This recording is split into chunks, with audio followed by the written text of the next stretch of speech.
শেখ হাসিনা ক্ষমতাচ্যুত হওয়ার দিনে বগুড়া শহরে ব্যাপক লুটপাট চালায় দুষ্কৃতকারীরা। পরে মালামাল উদ্ধারে কাজে নেমে পড়েন শিক্ষার্থীরা। এ নিয়ে তৈরি হওয়া ভিডিওতে থাকা কয়েকজনকে লুটকারী অভিহিত করে ফেসবুক লাইভ করেন পুলিশ প্লাজার এক ব্যবসায়ী। যদিও ভিডিও ধারণকারী বলছেন শিক্ষার্থীদের কেউই লুটের সঙ্গে জড়িত নয়। এই ঘটনায় প্রকৃত অপরাধীদের ধরতে দ্রুত তদন্তের দাবি জানিয়েছে বৈষম্য বিরোধী ছাত্র আন্দোলন।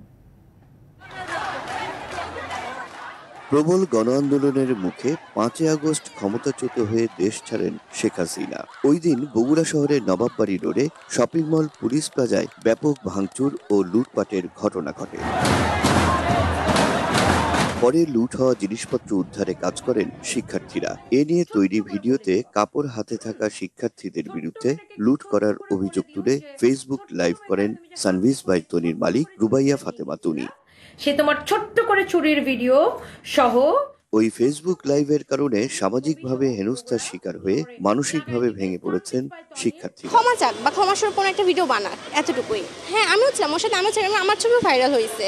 আমি যে অন্যায় করছি সেই জিনিসটা সে প্রমাণ ছাড়াই সে আমাকে সামাজিকভাবে এবং বিভিন্নভাবে সে আমাকে হেয় করেন সবার সামনে। আমি বাইরে বের হতে পারছি না। আম্মু যখন প্রতিবাদ করছে যে হচ্ছে আমার মেয়ের হাতে কিছু ছিল না, তখন অন্য একটা আপুর হাতেরটা আমার হাত বানায় বলতেছে যে ওর হাতেও কিছু ছিল। 250-টিরও বেশি ডিজাইন অপশন নিয়ে ওয়ালটন স্মার্ট ফ্রিজ, বোঝে আপনার প্রয়োজন।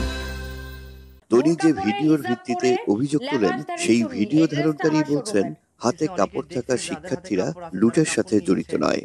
ওরা হচ্ছে সবাই লুট করছে, আসলে কিন্তু সবাই লুট করেনি। পুলিশ প্লাজার ব্যবসায়ী ও নিরাপত্তা কর্মীরাও বলছেন বেশ কিছু মালামাল উদ্ধার করে ফেরত দেন শিক্ষার্থীরা।